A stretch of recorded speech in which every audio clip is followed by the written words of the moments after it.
오늘 함께 보실 하나님의 말씀은 마태복음 6장 13절입니다. 우리 다 같이 한 목소리로 합독하겠습니다. 우리를 시험에 들게 하지 마시옵고 다만 악에서 구하시옵소서. 나라와 권세와 영광이 아버지께 영원히 쌓옵나이다. 아멘. 여러분에게 예수님 안에서 좋은 일들이 일어나기를 축복합니다. 여러분 보고 싶었습니다. 그리고 주님의 이름으로 사랑하며 축복합니다. 네, 오늘은 어버이 주일인데 우리 모두 하나님의 은혜에도 감사해야 하지만 나를 이 세상에 태어나게 하시고 자라게 하시고 여기까지 올 수 있도록 도와주신 부모님의 사랑과 은혜를 기억하고 감사할 수 있는 저와 여러분이 되기를 축원합니다. 여러분이 기도해 주셔서 저와 제 아내는 월드비전을 섬기는 목사님들, 사모님들과 남미 비전 트립 잘 다녀왔습니다.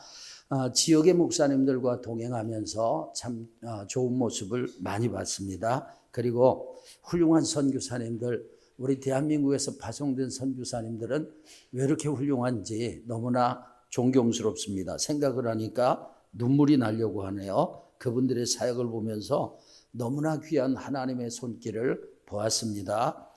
이번에도 무지개는 떴고요. 언제나 함께 하신 하나님을 찬양합니다. 여러분이 기도해 주셔서 감사합니다. 잘 다녀왔습니다. 여러분, 파도 없는 바다는 없습니다. 바다에는 큰 파도든 작은 파도든 계속해서 쉼없이 파도가 칩니다. 마찬가지로 파도 없는 인생은 없습니다. 늘 좋은 일만 있으면 얼마나 좋겠어요? 늘 행복한 소식만 들리면 얼마나 좋겠습니까? 하지만 어려움도 있습니다. 문제도 있습니다. 인생에서 만나는 파도는 시험입니다.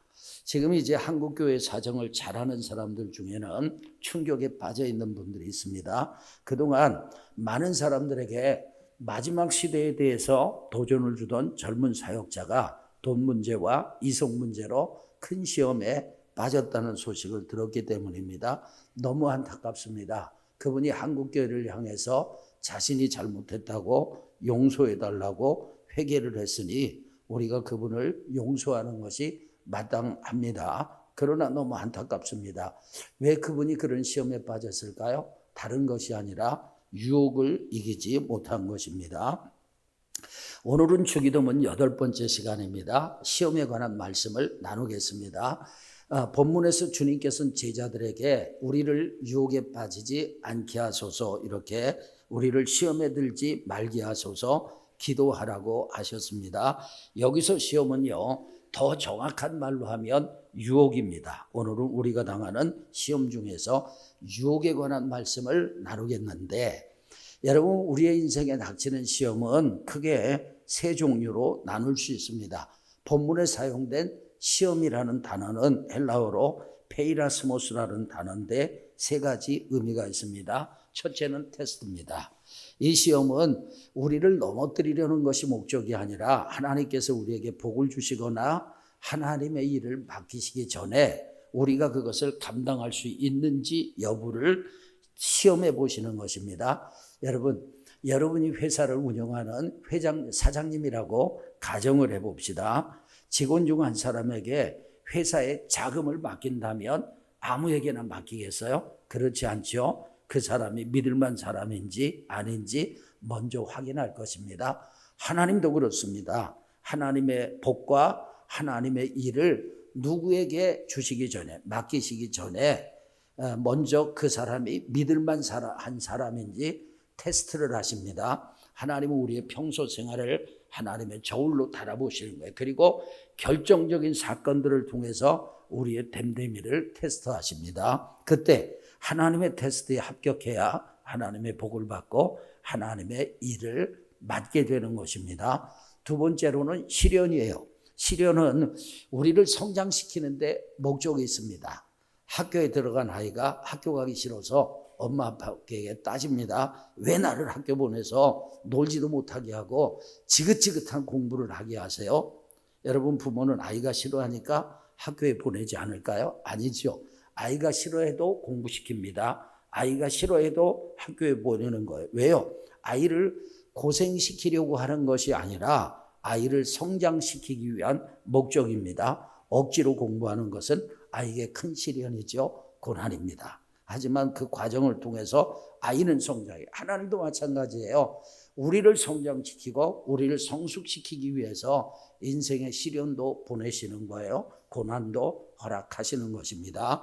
이 보리농사 짓는 농부는요, 겨울철에 파릇파릇 새싹이 나는 보리를 사정없이 발로 밟아버립니다. 왜 그럴까요?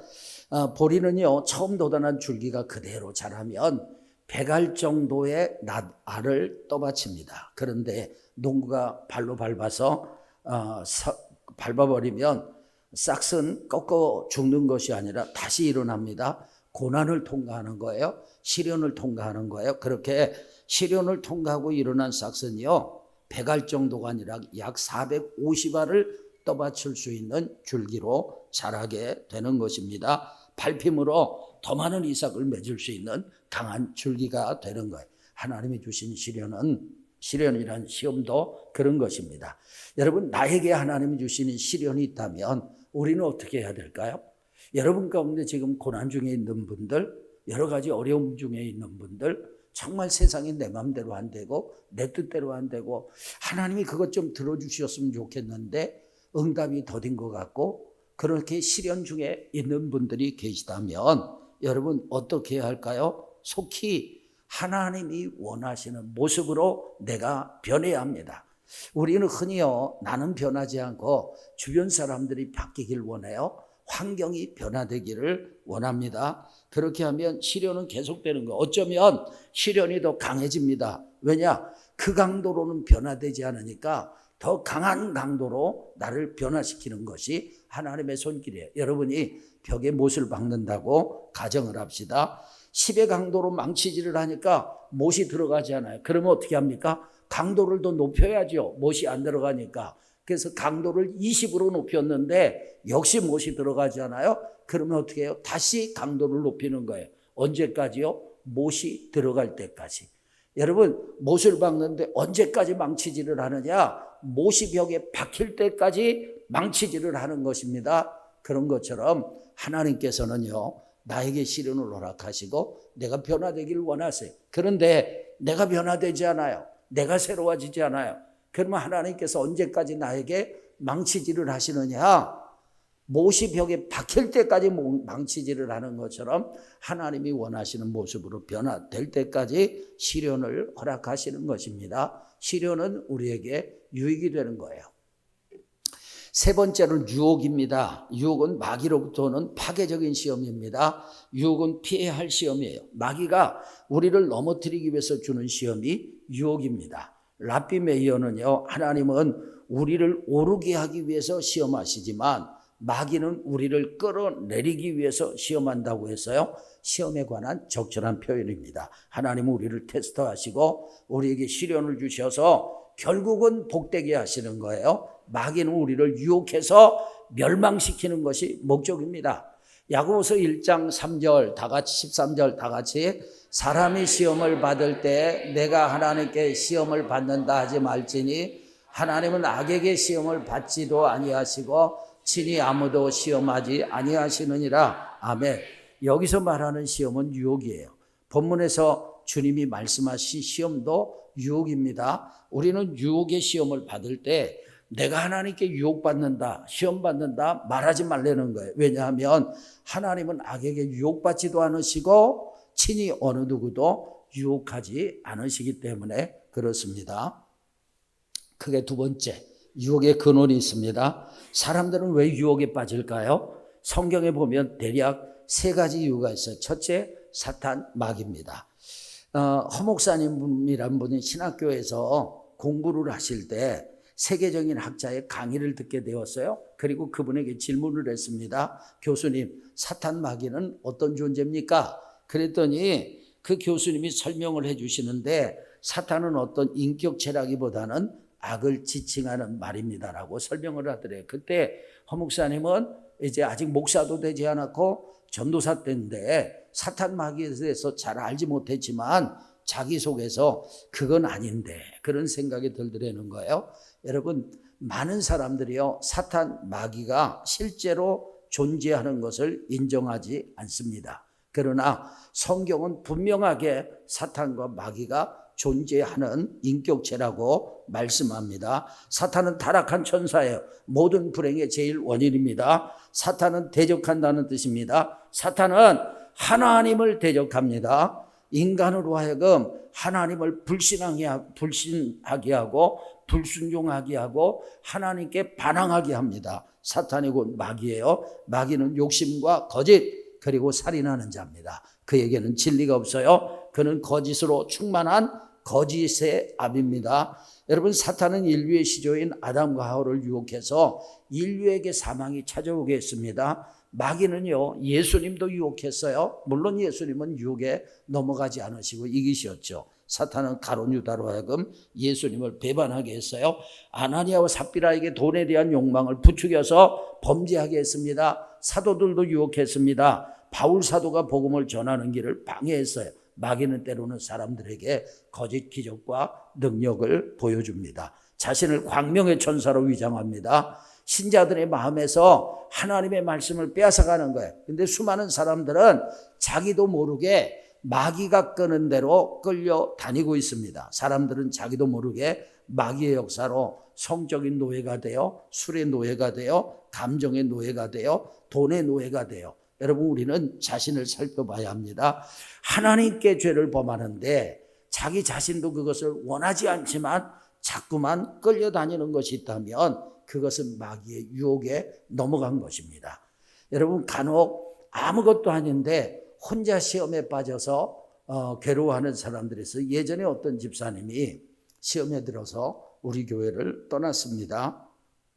사람은 들어올 수도 있고 나갈 수도 있어요. 근데 시험에 들어서 교회를 떠났어요. 시험에 든 이유가 제 설교 때문이에요. 제가 설교 중에 그리스도인은 고상하게 살아야 합니다, 이렇게 얘기를 했는데 그분의 반응이 이상해서요. 그래, 너는 고상하고 나는 고상하지 못하다, 이렇게 받아들인 거예요. 저는 아무리 생각해도 그 설교가 시험들 설교는 아닌 것 같은데 그분은 시험에 들었어요. 그 이유는 마귀가 제 설교와 그분이 가지고 있는 상처를 연결시켜서 그분이 제 설교를 이상하게 해석하도록 만든 것입니다. 여러분, 세상은요, 해석이 중요한 거예요. 사람의 말을 들을 때 잘 해석해야 돼요. 그런데 오해하고 곡해하고 상처받고 이렇게 되면 안 되는 거죠. 제가 볼 때는 마귀의 역사예요. 그런데 그 유혹에 넘어간 거죠. 자, 그 다음에 두 번째로는요, 유혹의 근원 두 번째로 이 세상 환경입니다.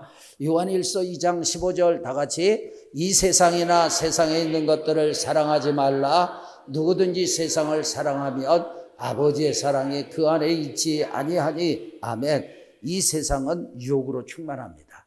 보는 것도 유혹이고 듣는 것도 유혹이고 먹는 것도 유혹이에요. 만지는 것도 유혹입니다. 입는 것, 거하는 집, 소유와 재산도 유혹이 될 수 있어요. 돈이 유혹이고 권력이 유혹이고 명예가 유혹이 될 수 있습니다. 이런 것들을 우리가 하나님의 뜻대로 사용한다면 그건 좋은 거예요.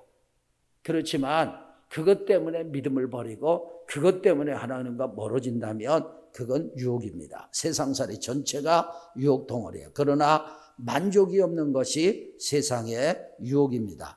어느 목사님은 유혹은 번영하고 잘 살수록 더한다 하시던데 맞는 말 같습니다. 여러분, 돈 많고 잘 사는 나라일수록 사람들의 욕망이 더해집니다. 거지의 소원은 깡통에 페인트 칠하는 거래요. 그런데 강남 부자의 소원은 빌딩 사는 것입니다. 의식주가 풍부해도 더 가지려고 합니다. 이 세상의 욕망은 끝이 없는 것입니다. 세 번째 유혹의 근원은 부패한 본성이에요. 인간의 부패한 본성. 야고보서 1장 14절 다 같이, 오직 각 사람이 시험을 받는 것은 자기 욕심에 끌려 미혹됨이니. 아멘. 여러분, 이 욕심이 무서운 것입니다. 사람이요, 자기 자신에게도 욕심을 갖고 세상에게도 욕심을 가져요. 그리고 사람들에게도 욕심을 가져요. 그 사람 모습 그대로 받아주지 않고 내가 원하는 대로 되기를 원하는 거예요. 내가 원하는 대로 살기를 원하는 거예요. 이 내 안에 있는 욕심 때문에 상대가 소화가 되지 않고 그것 때문에 내가 힘들어지는 것입니다. 여러분, 시험을 받는 것은 자기 욕심에 끌려서 미혹되는 거예요. 그런데 사람이 가진 욕망은요, 마치 낚시꾼의 미끼와 같습니다. 물고기는 낚시꾼이 던진 미끼의 유혹에 넘어가서 낚이게 되는 것처럼 사람은요, 욕심에 의해서 스스로 낚이게 되는 거예요. 예전에 한 분이 시험에 들어서 교회를 떠났어요. 오늘 교회 떠난 분 두 분을 얘기하네요. 그분은 저에게 자기가 교회에다 1,000만 원을 헌금하겠다고 하시더라고요. 그런 얘기 저한테 할 필요 없어요. 그분이 1,000만 원을 헌금한다고 그걸 제가 갖는 게 아니잖아요. 교회로 들어가는 것이고 저는 교회에서 생활비를 받는 거죠. 그냥 하나님 앞에 드리면 되는데 저한테 1,000만 원을 헌금하겠다고 그러더라고요. 근데 헌금을 안 해요. 시간이 지나면서 이분의 얼굴에 그늘이 생기더라고요. 그리고 이상하게 저를 슬슬 피하더라고요. 저는 아무 말도 안 했습니다. 그런데 저를 피했어요. 결국 그분이 교회를 떠났어요. 제가 볼 때 그분은요, 1,000만 원을 헌금하겠다고 말한 것이 걸림이 된 거예요. 사실 그때 그분의 경제 사정을 보면 1,000만 원은 큰 부담이 아니었지만 부패한 본성인 욕망 때문에 미혹에 빠진 것입니다. 여러분, 헌금 안 해도 되는 거예요. 그런데 본인이 하겠다고 했잖아요. 그리고 본인이 하나님이 주신 감동을 받았다고 했거든요. 그런데 인간적인 생각이 쓱 들어온 거죠. 여러분, 인간의 부패한 본성이 육신의 욕망으로 이렇게 표출될 때 세 가지 모습으로 나타납니다. 요한일서 2장 16절 다 같이, 이는 세상에 있는 모든 것이 육신의 정욕과 안목의 정욕과 이생의 자랑이니 다 아버지께로부터 온 것이 아니요 세상으로부터 온 것이라. 아멘. 여러분, 인간의 욕망이 표출되는 세 가지가 무엇입니까? 첫째, 육신의 정욕이에요. 육신의 정욕은요, 생리적인 욕구에 유혹되는 것입니다. 여러분, 생리적인 욕구가 나쁜 것은 아니에요. 생리적인 욕구가 있기 때문에 우리는 육신의 생명을 유지하는 것입니다. 아주 쉽게 말해서 배가 고프니까 먹게 되는 거죠. 먹지 않으면 죽는 거예요. 졸리니까 자게 되는 거죠. 자지 않으면 죽는 것입니다. 그러니까 생리적인 욕구가 나쁜 것은 아닌데 생리적인 욕구를 영적인 요구보다 앞세우는 것, 그것이 육신의 정욕이에요. 육신은 원하는데 영에 반대되는 것, 육신은 원하는데 하나님께서 원치 아니하시는 것, 그것이 육신의 정욕이에요. 육신의 정욕 때문에 영적인 것을 놓친 대표적인 신뢰가 성경에 나오는 에서입니다. 그는 팥죽 한 그릇에 장자권을 야곱에게 팔았어요. 그 당시 장자권은요, 아브라함과 이삭을 이어서 믿음의 조상이 되게 하는 아주 중요한 것이에요. 지금으로 얘기하면 믿음과 같은 거예요. 우리가 예수님을 믿잖아요. 그래서 하나님의 자녀가 되고 천국에 들어갑니다. 아멘. 그런데 그 믿음을 버린 것처럼 여러분, 돈 때문에 믿음을 버리고 사람 때문에 믿음을 버리고 안 되는 거예요. 그건 육신의 정욕을 따라가는 거죠. 이 에서는요, 사냥을 마치고 난 후에 배가 몹시 고팠습니다. 그때 야곱이 팥죽을 써놓고 기다렸어요. 그 팥죽 한 그릇 때문에 야곱에게 자기의 장자권을 팔아버렸습니다. 성경은 이런 에서의 행동을 망령되다고 말합니다. 에서는 육신의 정욕에 유혹돼서 넘어간 것입니다. 두 번째로는요, 따라합시다. 안목의 정욕. 이건 뭐냐면 보기 좋은 것에 유혹되는 거예요. 보기에 좋은 것이 나쁜 것은 아니에요. 여러분, 하나님이 세상을 만드실 때 보시기에 좋았잖아요. 모든 것을 다 만드신 후에는 보시기에 심히 좋았잖아요. 사람도 여러분, 옷을 보기 좋게 입는 게 좋죠. 안목의 정욕은 뭐냐? 안목의 정욕은 보기 좋은 것에 유혹되는 거예요. 여러분, 눈으로 보기에 좋으나 그것을 선택함으로 하나님의 뜻에 반하는 것, 그것을 선택하기 때문에 하나님의 뜻과 반대적인 쪽에 서는 것, 그것이 바로 안목의 정욕에 유혹되는 것입니다. 세 번째로는 따라합시다. 이생의 자랑.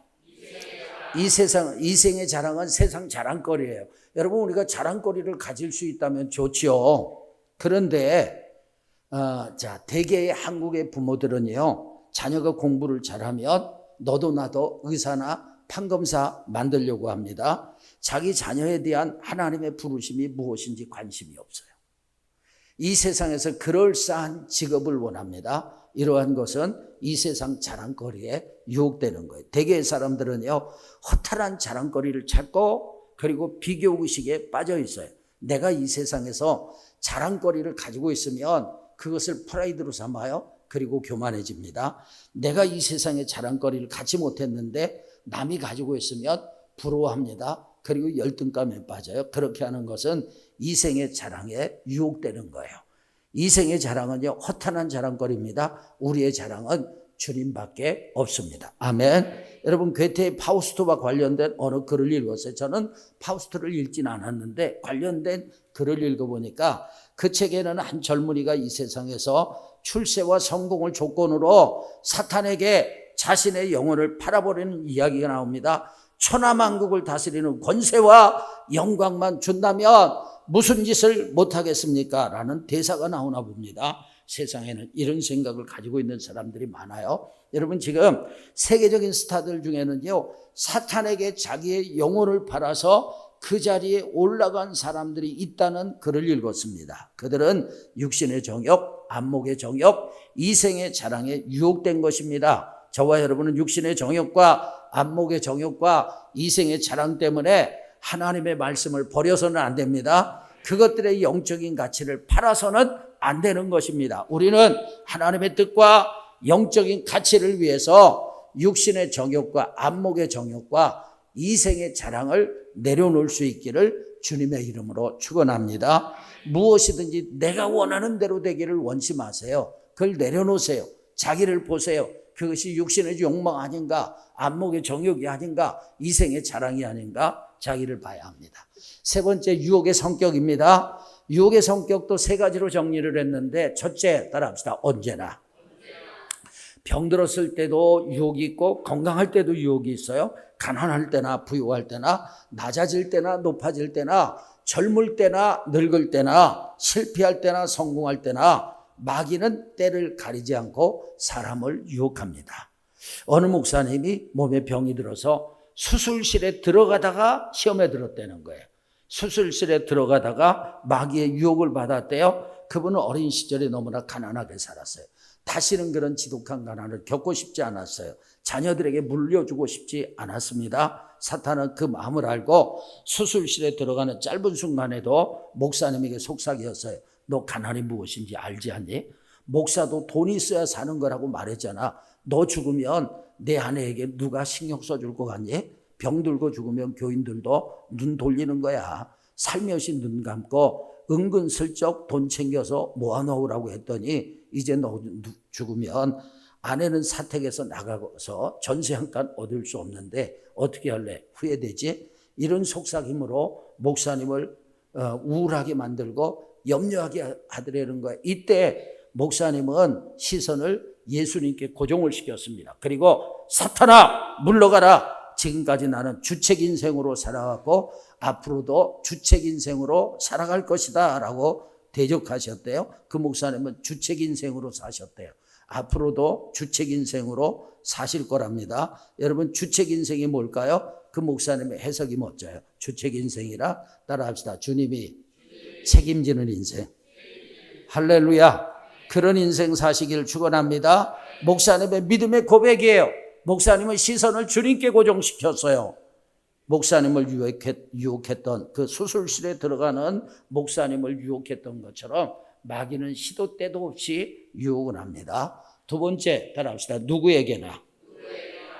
마귀는 유혹의 대상을 가리지 않습니다. 성직자든 일반 성도든 가리지 않습니다. 나는 예외라고 생각하지 마세요. 믿음의 조상 아브라함은 유혹에 넘어가서 하갈을 취했습니다. 여러분, 흠을 찾아볼 수 없었던 요셉에게도 유혹이 있었습니다. 마귀는 심지어 예수님마저도 유혹해서 넘어뜨리려고 했어요. 누구에게나 유혹은 있고 시험이 있어요. 그 다음에 따라합시다. 어디서나. 여러분, 교회에 있다고 안심하지 마세요. 마귀는 교회에서도 사람을 유혹합니다. 교회는 도피처가 아니에요. 이스라엘 백성들은 광야에서 유혹을 받아서 넘어졌죠. 다윗 왕은 왕궁에서 유혹을 받아서 간음죄를 범하고 살인죄를 범했죠. 베드로는 가야바의 뜰에서 유혹에 빠졌습니다. 마귀는 장소를 가리지 않습니다. 자, 그러면 저와 여러분은 유혹을 이겨야 되는데 우리는 어떻게 유혹을 이길 수 있을까? 여러분, 유혹을 이기기를 주의 이름으로 축원합니다. 첫째, 자신의 약점을 알아야 합니다. 누구에게나 아킬레스건은 있는 거예요. 사탄은요, 그 약점을 노려요. 삼손은 여자에게 약했죠. 유다는 돈에 약했죠. 대적마귀는 우는 사자처럼 두루다니며 사람들의 약점을 노립니다. 우리는요, 자기 자신의 약점을 알아야 합니다. 어떤 사람은 돈에 약해요. 어떤 사람은 육체를 너무 사랑해요. 어떤 사람은 인정에 약해요. 어떤 사람은 술을 너무 좋아해요. 여러분, 술 먹으면서 교회 나와도 돼요. 그러나 때가 되면 하나님께서 끊게 하시는 거예요. 근데 술에 너무 빠져 있는 사람들이 있어요. 어떤 사람은요, 이성에 약합니다. 어떤 사람은 게으릅니다. 어떤 사람은 잔머리를 너무 굴립니다. 어떤 사람은 분노 조절이 안 돼요. 어떤 사람은 지나치게 감정적이고 어떤 사람은 너무 냉정합니다. 어떤 사람은 자기 의가 강합니다. 어떤 사람은 자기 머리를 의지해요. 어떤 사람은 자기 육체의 힘을 의지합니다. 어떤 사람은 자기 의지로 모든 것을 하려고 해요. 여러분, 자기를 알아야 돼요. 지피지기면 백전백승이라고 하잖아요. 전쟁에 승리하려면 적을 알고 나를 알아야 합니다. 영적인 싸움에 승리하려면 하나님을 알아야 하고 대적 마귀를 알아야 하고 자기를 알기를 주의 이름으로 축원합니다. 자신의 약점을 알아야 돼. 그리고 자신을 믿지 말아야 합니다. 그리스도인은 자신을 부인하고 자신을 쳐서 복종시켜야 합니다. 이유는 사람은 항상 죄의 법에 끌려가기 때문에 그렇습니다. 세 번째, 기도하기를 축원합니다. 누가복음 22장 46절 다 같이 이르시되 어찌하여 자느냐 시험에 들지 않게 일어나 기도하라 하시니라. 아멘. 여기 시험은요, 본문에서 사용된 시험이란 단어, 유혹이란 뜻을 가지고 있습니다. 주님은요, 본문에서도 우리들에게 유혹에 빠지지 않기를 기도하라고 하셨어요. 기도가 답입니다. 기도하면 하나님께서 마귀를 이길 수 있는 힘을 공급해 주시는 줄로 믿습니다. 여러분 가족 중에 위급한 환자가 발생했다. 그러면 여러분은 어디로 전화를 하죠? 당연히 119로 전화를 합니다. 그러면 구급대원들이 출동해서 위급한 환자를 병원으로 이송해 주죠. 영적인 면도 마찬가지예요. 우리가 문제를 만났을 때, 아주 급한 도움이 필요할 때, 마귀의 유혹을 받을 때 기도는 하나님께 119를 누르는 거예요. 그러면 하나님께서 성령으로 또는 천사로 또는 사람으로 또는 우리에게 이길 힘을 주셔서 승리케 하실 줄로 믿습니다.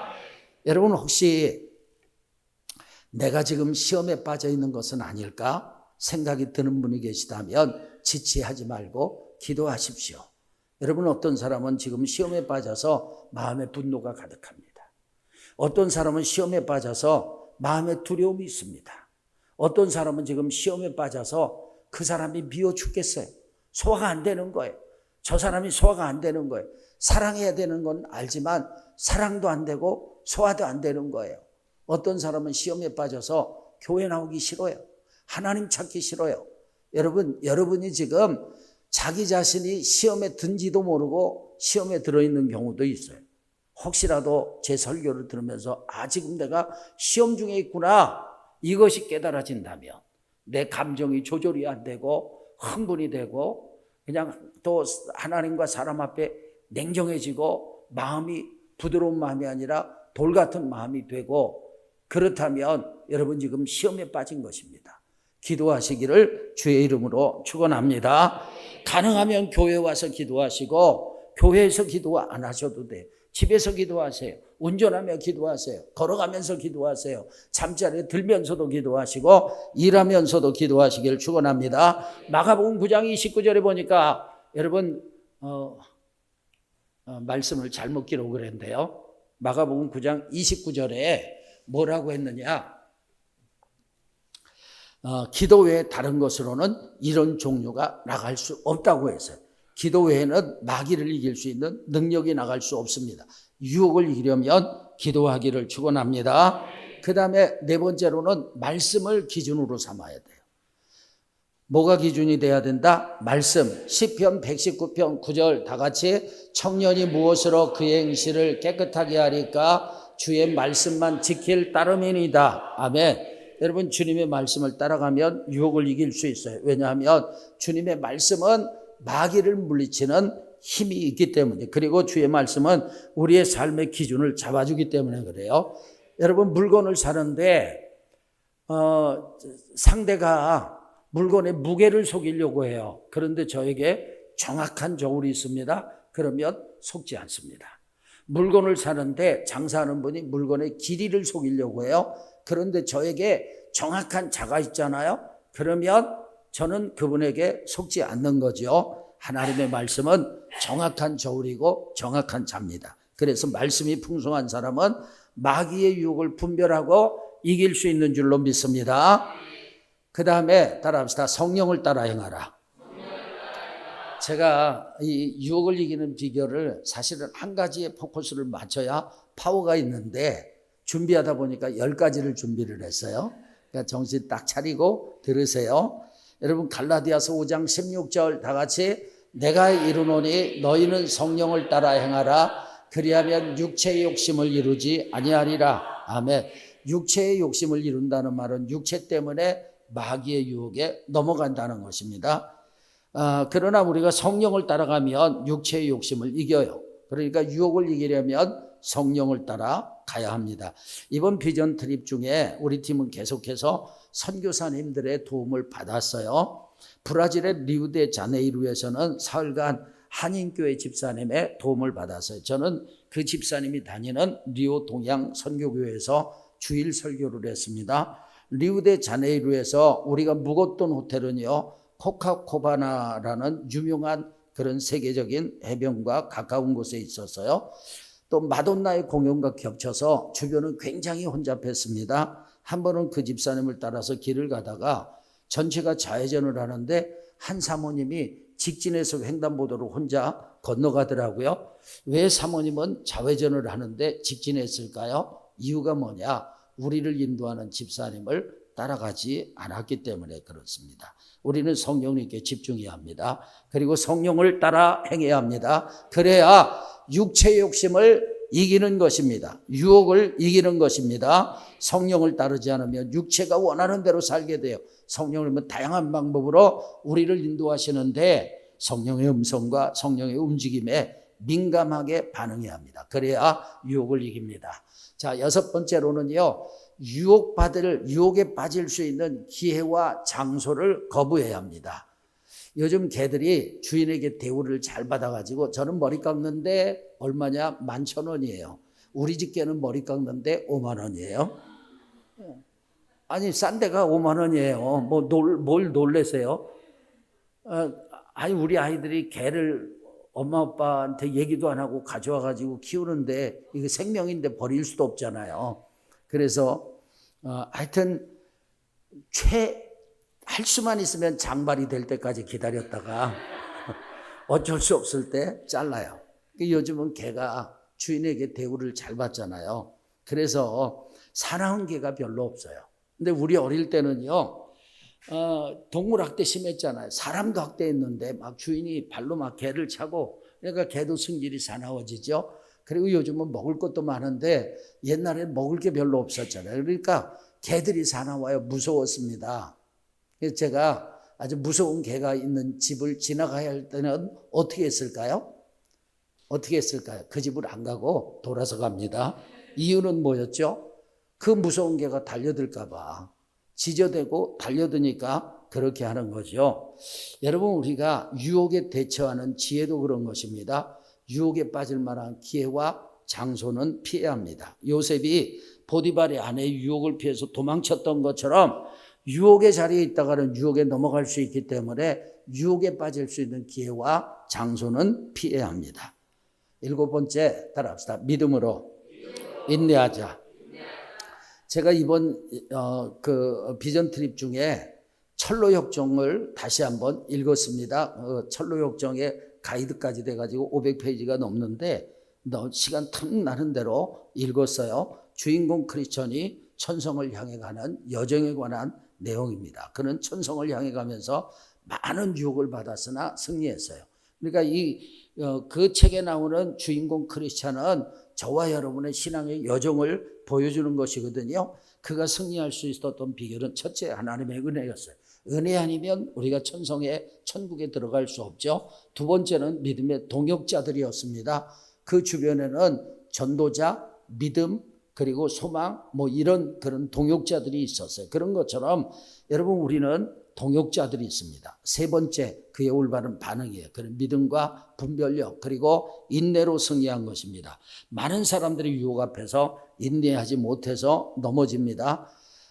히브리서 10장 36절 다 같이, 너희에게 인내가 필요하면 너희가 하나님의 뜻을 행한 후에 약속하신 것을 받기 위함이라. 아멘. 여러분 우리에게 인내가 필요해요. 왜 인내가 필요하냐? 첫째, 우리가 하나님의 뜻을 행해야 하기 때문에. 두 번째, 하나님이 약속하신 것을 받기 위해서 인내가 필요한 줄로 믿습니다. 저와 여러분은 인내하셔서 승리하시기를 바랍니다. 여덟 번째는요, 좋은 것을 좋으신 하나님을 신뢰해야 합니다. 여러분 고린도전서 10장 13절에 보니까 사람이 감당할 시험 밖에는 너희가 당할 것이 없대요. 그리고 오직 하나님은 미쁘사 너희가 감당하지 못할 시험당함을 허락지 아니하신다 했습니다. 또한 시험당할 즈음에 피할 길을 내사 감당하게 하신다고 말씀하셨어요. 여러분 우리가 어떤 유혹을 당해도 하나님을 신뢰해야 합니다. 하나님을 신뢰해야 하는 이유는 뭐냐? 첫째, 하나님은 우리가 감당하지 못할 시험을 허락지 않으세요. 그런 유혹을 주지 않으세요. 두 번째, 하나님 미쁘신 분이에요. 신실하신 분입니다.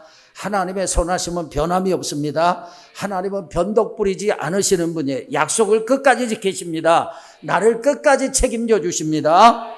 여러분, 하나님은 내가 유혹에 넘어져 망하도록 버려두시는 분이 아닙니다. 우리는 어떤 상황 속에서도 좋으신 하나님을 신뢰해야 합니다. 영화는요 항상 대본대로 흘러가게 돼 있습니다. 요즘 슈퍼 히어로 영화가 참 많이 나와요. 우리 때 슈퍼 히어로는 마루치아라치, 태권브이 이런 거였어요. 600만 불의 사나이, 또 소모주 이런 거였는데, 여러분 슈퍼 히어로 영화의 시나리오를 보면 몇 가지 원칙이 있어요. 첫째, 고약한 악당이 나옵니다. 이 악당들은요 끈질기게 주인공을 괴롭힙니다. 둘째, 위험한 장면이 곳곳에 나타납니다. 주인공은요 여러 번 위험에 처하기도 하고 죽을 고비도 넘깁니다. 셋째, 주인공은 절대로 죽지 않고 승리합니다. 주인공은 함정에 빠지거나 막다른 곳에 이르러도 반드시 살아나요. 어려운 상황으로 주인공이 곧 죽을 것 같지만 절대 죽지 않고 승리합니다. 결국 악당이 죽죠. 총알이 아무리 비오듯 해도 주인공은 요리조리 잘 피해서 살아납니다. 왜 그렇죠? 시나리오가 그렇게 되어 있기 때문에. 여러분 성도들의 인생의 각본도 그렇습니다. 반드시 피할 길이 있습니다. 왜냐하면 좋으신 하나님께서 우리의 인생의 대본을 승리하도록 준비하셨기 때문에 그래요. 우리는 좋으신 하나님을 신뢰해야 돼요. 여러분 지금 어떤 문제로 힘들더라도 하나님은 좋으신 분이다, 선하신 분이다 믿기를 바랍니다. 아홉 번째는요, 생각과 관심을 바꿔야 합니다. 제가 최근에 소화가 안 되는 분들을 잘 들으세요. 소화는 눈과 코부터 시작된다는 영상을 봤어요. 그러니까 위가 약한 사람들은 음식을 먹기 전에 먼저 3분 동안 음식을 바라보려는 거예요. 냄새를 맡으라는 거예요. 그러면 위에서 음식이 들어올 줄 알고 소화액을 충분히 준비를 한다는 거예요. 그래서 음식을 먹으면 소화가 잘 된다는 것입니다. 공감이 가는 영상이에요. 바라봄, 즉 우리의 생각과 관심을 어디에 두느냐는 굉장히 중요합니다. 영적인 면도 마찬가지예요. 하와는 뱀의 유혹을 받고 선악과를 바라봤어요. 선악과를 바라보니 그것은 보암직도 하고 먹음직도 하고 지혜롭게 할 만큼 탐스럽기도 했어요. 생명나무 과일을 바라봐야 되는데 왜 선악과를 바라봤는지 모르겠어요. 그리고 결국은 유혹에 넘어가서 선악과를 따먹고 마귀의 유혹에 빠지게 됐습니다. 여러분 사람의 삶은 무엇에 생각과 관심을 두느냐에 따라서 달라집니다. 유혹하는 죄에 관심을 두면 그는 바라보는 죄에 빠져요. 다윗이 밧세바가 목욕하는 것을 유심히 봤습니다. 그는 바라보다가 마침내 음란과 살인죄를 저질렀죠. 그 후에 다윗은 죄도 바라봄의 법칙이 적용된다는 것을 깨달았어요. 그래서 시편 119편 37절에서 이렇게 기도합니다. 내 눈을 돌이켜 허탄한 것을 보지 말게 하시고, 아멘. 여러분 생각과 관심을 허탈한 것에 두지 마세요. 그걸 바라보지 마세요. 그러면 그것이 내게 오든지 내가 그리 끌려가게 돼 있어요. 좋은 것을 바라보시고 하나님이 주시는 비전을 바라보시고 예수 그리스도를 바라보시기를 주의 이름으로 축원합니다. 생각과 싸우는 것은 효과가 없습니다.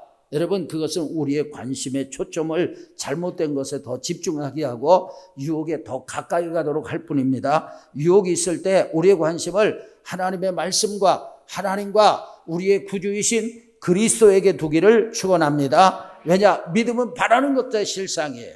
믿음은요, 내가 바라보는 것이 실제화되는 것이 믿음이기 때문에 그래요. 마지막으로 여러분 예수님 안에 거하기를 축복합니다. 예수님 안에 거한다는 말은 아버지 하나님 안에 거한다, 성령 하나님 안에 거한다 같은 말입니다. 이것이 가장 중요합니다. 여러분 주님 안에 거해야 앞에서 말씀드렸던 9가지가 효력이 발생하는 거예요. 비가 올 때 건물 안에 있으면 비를 맞지 않습니다. 마찬가지로 예수님 안에 거하는 사람은 마귀의 어떤 공격도 이겨낼 수 있습니다. 왜냐하면 마귀는 예수님을 이길 수 없기 때문에. 그렇다면 누가 주님 안에 거할 수 있을까요? 누가 예수님 안에 거할 수 있을까요? 따라합시다. 믿음의 사람.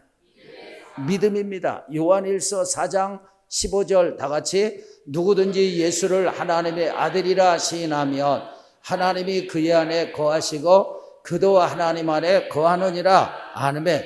여러분 예수님을 하나님의 아들로 시인하는 거예요. 다시 말하면 예수님을 나의 구세주로 믿는 것입니다. 예수님을 내 마음에 영접하는 것입니다. 그러면 하나님이 내 안에 거하시는 거예요. 나도 하나님 안에 거하는 것입니다. 감사하게도 여기 계신 대부분의 사람들은요, 예수님을 자신의 구주로 믿습니다. 아멘. 예수님을 하나님의 아들로 믿습니다. 나의 구원자로 믿습니다. 여러분이 진정으로 그런 믿음을 가지고 있다면 하나님이 여러분 안에 거하십니다. 그리고 여러분도 하나님 안에 거하는 줄로 믿습니다. 그렇기 때문에 우리는 유혹을 이길 수 있어요. 주여 우리를 유혹에 빠지지 않게 하소서 기도합니다.